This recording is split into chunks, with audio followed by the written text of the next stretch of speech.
Diligence defeats excuses. What is keeping you from taking that first step? From chasing after being an entrepreneur, or your passions, or your dreams? Let me tell you how you can take that first step.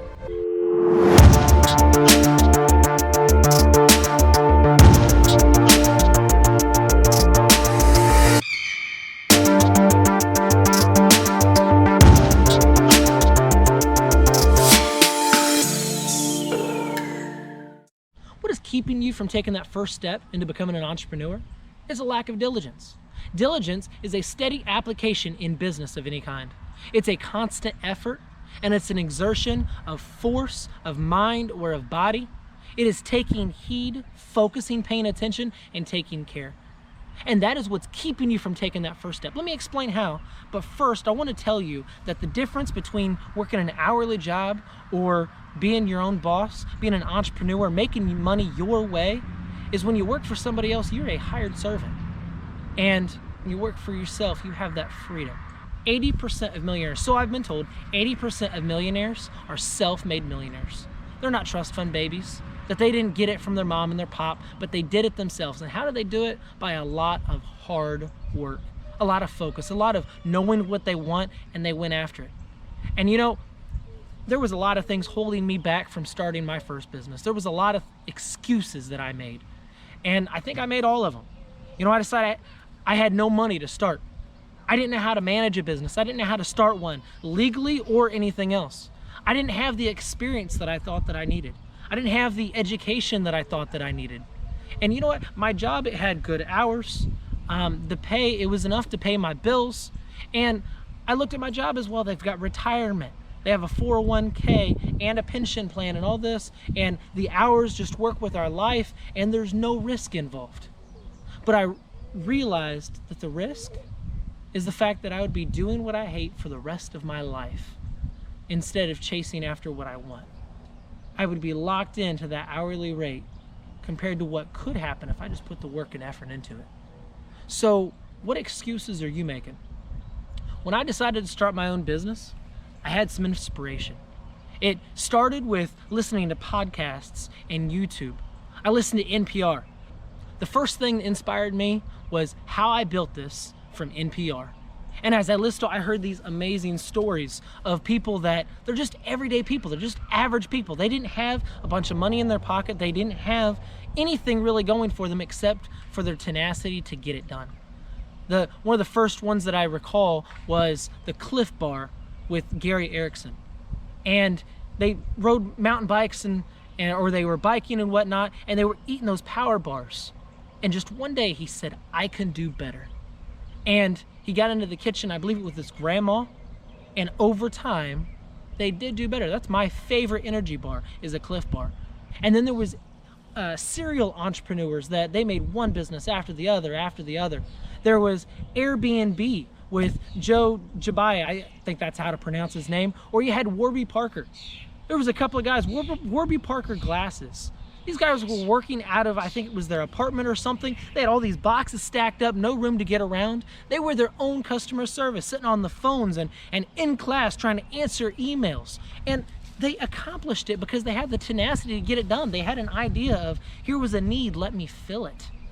And I heard these stories and it inspired me that if they can do it and they had nothing, then I can do it. I just have to find something that would fill the need, something that would help somebody else. And I heard Gary Vaynerchuk, Gary V, and all the different things that he has to say about what it means to be an entrepreneur and what it takes to be an entrepreneur, and how it doesn't take a big old fluffy education. It doesn't take a college degree. It just takes somebody that wants it bad enough that they're going to find a way to go after it.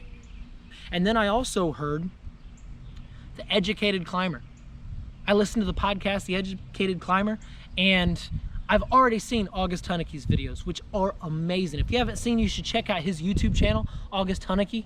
And just working at height, doing tree work and tree removals, and be able to use GoPros and capture all of that, it inspired me. And I heard his story. I heard how he got started. I heard how he climbed a tree and he had no saddle, no harness, just using a rope, swinging around a tree, getting it done. And he wanted to quit, he wanted to come down, but he told the customer he could get it done, and he did.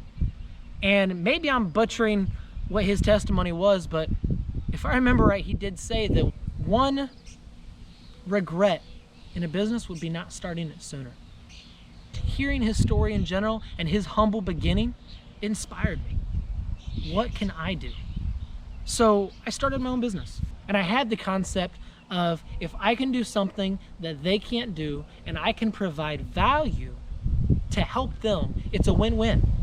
Because somebody that doesn't know how to climb a tree, somebody that doesn't know safe chainsaw practices, they're going to get themselves hurt, they're going to damage property. So I can do that. I can climb trees. I may not be the perfect expert, but I can do it safely to where I help them out. And when they pay me, that helps me out. So why not? I can learn.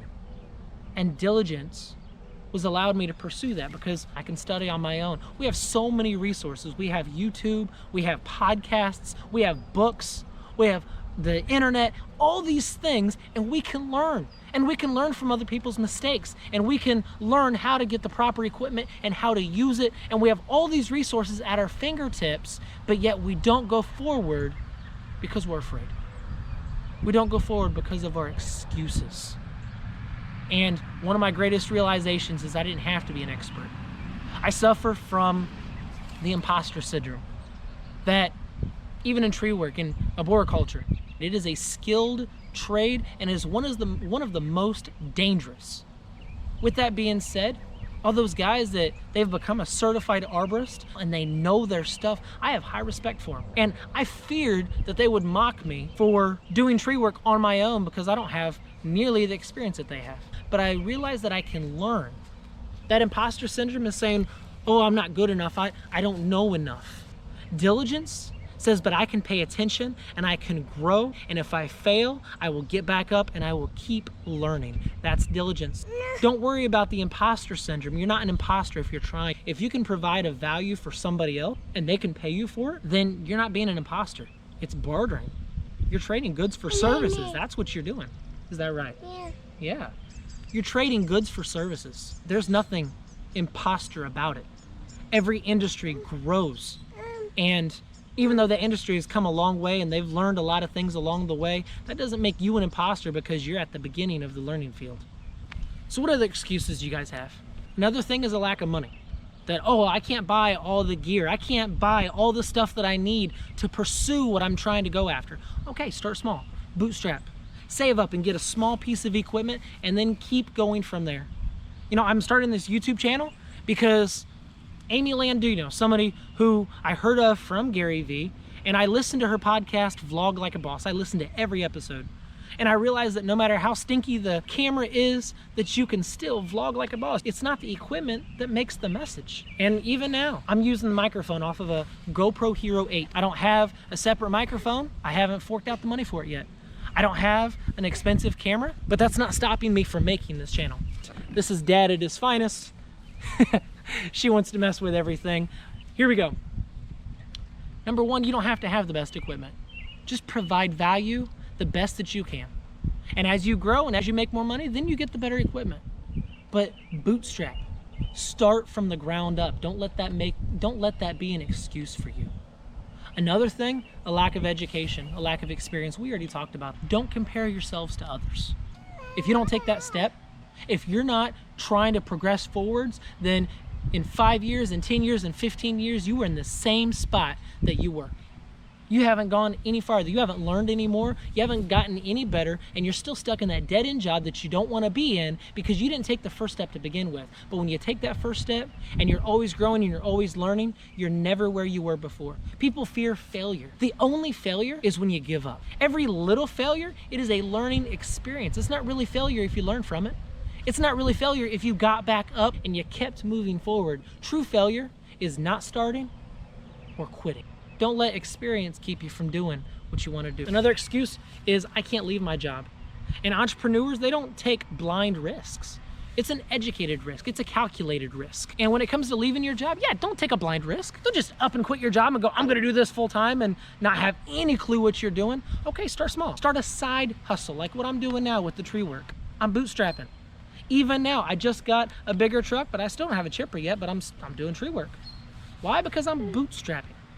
And when it comes to the equipment, you don't have to have the best equipment. Maybe your equipment is even embarrassing, but if you can get the job done, go for it. But let's go back to that risk, okay? So don't take a huge leap of faith and just quit everything and not be able to feed your family. But take a calculated risk. Step out, buy a little bit of equipment, do it on the side, grow, stick your neck out, tell people that you're there, and get started. And then one of these days, maybe you can go full-time. And then when you go full-time, yeah, there's a risk. Maybe the economy will tank, but there's more of a risk of you retiring from that job that you hate. I'll tell you right now, the job that I have, I appreciate it. I appreciate the company, that they've taken care of me for the almost 9 years that I've been there. And it's not a horrible, horrible job. But the type of job that it is, I hate it with a passion. I don't want to be there. I don't want to retire from there. I don't want to look at myself and realize that when I'm 40 and 50 and 60, that I'm still at this dead-end job that I don't like, making money that I don't think is enough. The risk factor of staying there is the fact that I'm going to end there. When you want to become an entrepreneur, realize that the risk is a calculated risk. Do your due diligence and then just get started. But when you get started and you grow, then you can go full-time. Then you can do what you always wanted to do. And if you fall, then you get back up. I heard it said a lot of times that an entrepreneur, they don't just try and succeed, but they fail. They fail over and over and over, maybe 100 times, maybe 1,000 times, but they're remembered for the time that they succeeded. Even now, I started tree work and I realized that that is very, very dangerous. And I even had a family member that got hurt doing tree work. And be honest, I love the adrenaline rush. I love climbing high up in a tree. I love it, but I'm also scared to death of it. And I don't want to be up there when I'm older. It's not something that I want to retire from there either. So I'm pursuing other passions. I have different things. I have a couple of different irons in the fire. Affiliate marketing, or retail arbitrage, or content creation. And diligence is just that. Get into podcasts, listen to different podcasts. Get into YouTube videos. Instead of wasting your time on video games and on television and a bunch of stuff that you're not growing and you're not learning, take the diligence to learn and grow and find out, what can I do? Find a need and fill it. Say, well, I don't have any good ideas. I don't know how to help anybody else. I don't know what would be a good thing to get into that I can make money at. Okay, start small. What do you like? What do you like? What can you do? What are your strengths? And then look around and go, what do I wish I had? I had a couple of great ideas, but I realized that I don't have the means to follow through with them. And I wish that other people did, that they would follow through with my ideas. You know, think of a need that you can fill and then go after it. Is there something that you wanted to do when you were younger? Something that you forgot about? The thing that I'm wanting to pursue now, and you guys will find out more and more later, but the thing that I want to pursue now, a completely different avenue, but it's something that I wanted to do years ago. And it wasn't until recording with the tree work that I realized, hey, this is what I want to do. I hit a lot of things and it was kind of shotgun. And I'll tell you, this whole YouTube thing is new to me.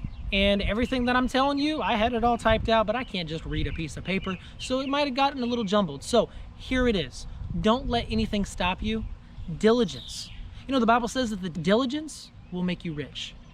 Diligence will set you before kings. Diligence will cause you to bear rule. That the thoughts of the diligent tend to plenteousness. Those diligent thoughts, that constant concentration, what can I do? What can I do next? How can I get better? Let's learn. You know, the Bible tells all the time about what diligence and how it can help you. Throw those excuses out the window. Throw the imposter syndrome out the window. If you can provide value, that's what matters. If you're not settling, but you're willing to always be growing, that's what matters. You don't have the money? That's okay. Bootstrap, start small. You're afraid of quitting your job? Okay, do a side hustle. Don't just quit your job right off the bat. Make a calculated risk. Step out and maybe pay for the insurance first that you need.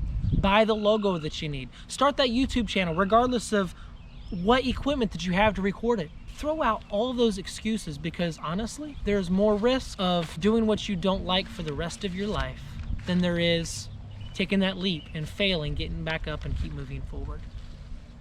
Diligence will defeat all of those excuses if you can just realize that all those hurdles that you make can be overcome with diligence. Hey, you can't have those.